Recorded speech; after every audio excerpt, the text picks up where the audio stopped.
আসসালামু আলাইকুম, কেমন আছেন আপনারা সকলে? আমি ভালো আছি। আমার আজকের recipe eggless chocolate pancake with vanilla ice cream. ঘরে কোনো মেহমান আসলে খুব সহজেই তৈরি করে দেওয়া যাবে এই রেসিপিটি। আর বাচ্চাদের জন্যে সন্ধ্যার নাস্তায় দারুণ একটি রেসিপি। তো চলুন দেখে আসি কিভাবে তৈরি করলাম।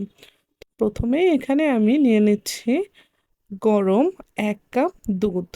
এরপরে এখানে দিয়ে দিচ্ছি 2 টেবিল চামচ ভিনেগার। তো এবার এই ভিনেগারের সাথে দুধটাকে ভালো করে আমি মিক্স করে নিচ্ছি, আর এক পাশে ঢাকনা দিয়ে ঢেকে 10 মিনিটের জন্য রেখে দিচ্ছি।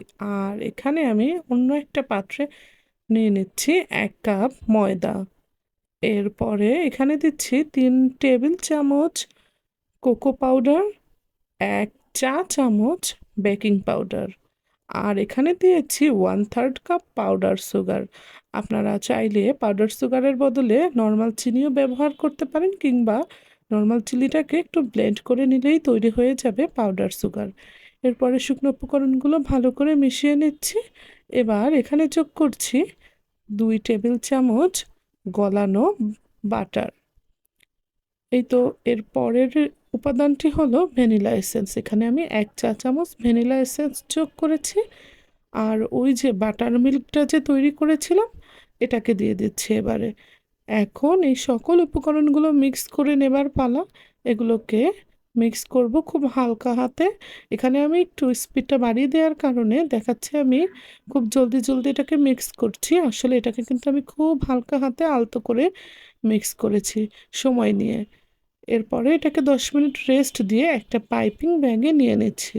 আমার পাইপিং ব্যাগ দিয়ে প্যানকেকটা তাওয়ায় দিতে খুব সুবিধা হয় বলে আমি এটাকে প্যানকেকটাকে একটা পাইপিং ব্যাগে, মানে ব্যাটারটাকে একটা পাইপিং ব্যাগে নিয়ে নিচ্ছি। তবে আপনারা চাইলে এটাকে এই মানে পার্টটাকে স্কিপও করতে পারেন। এই যে আমার এই পাইপিং ব্যাগে এটা নেওয়া হয়ে গেলে আমি একটা প্যান চুলায় দিয়ে এরপরে এটা সামান্য একটু তেল দিয়েছি, তেল দিয়ে টিস্যু দিয়ে তেলটাকে মুছে দিচ্ছি।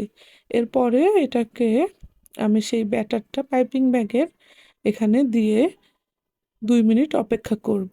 অপেক্ষা করার পরে এই যে দেখেন, এখানে যখন এটার বাবল চলে আসবে তখন এটাকে আমি অন্য পাশে উল্টে দেব। আর এটা একটু, যেহেতু এগলেস, ওভাবে খুব ফুলবে না, তবে খেতে কিন্তু দারুণ হয়। আর যারা পাইপিং ব্যাগ ব্যবহার করবেন না তাদেরকে আমি দেখিয়ে দিলাম, এটা এই যে হাতার সাহায্যেও কিন্তু দেয়া যায়। তবে একটু তখন শেপটা আমার মনে হয় যেন ভালো আসে না। এই যে বাবল চলে আসার পরে আমি এখন কি করব, এটাকে আবার উল্টে দিচ্ছি। এই তো এবার উল্টে দেওয়ার পরে এভাবে সবগুলোই ভেজে নিয়েছি একে একে করে। আর এখন আমার সবগুলো ভাজা হয়ে গেলে উপরে চকলেট সিরাপ ছড়িয়ে দিচ্ছি। আর এরপরে আমি এটার উপরে দিয়ে দিব ভ্যানিলা আইসক্রিম। আমি এখানে দিয়ে দিচ্ছি ভ্যানিলা আইসক্রিম, আর উপর থেকেও ভ্যানিলা আইসক্রিমের দিয়ে দেব একটু চকলেট সিরাপ। এই তো এখানে গার্নিশিংটা যে যার মতো করে করলেই হয়, আপনারা আপনাদের পছন্দ মতো করতে পারেন। আল্লাহ হাফেজ, টাটা। দেখা হবে নতুন কোনো ভিডিওতে।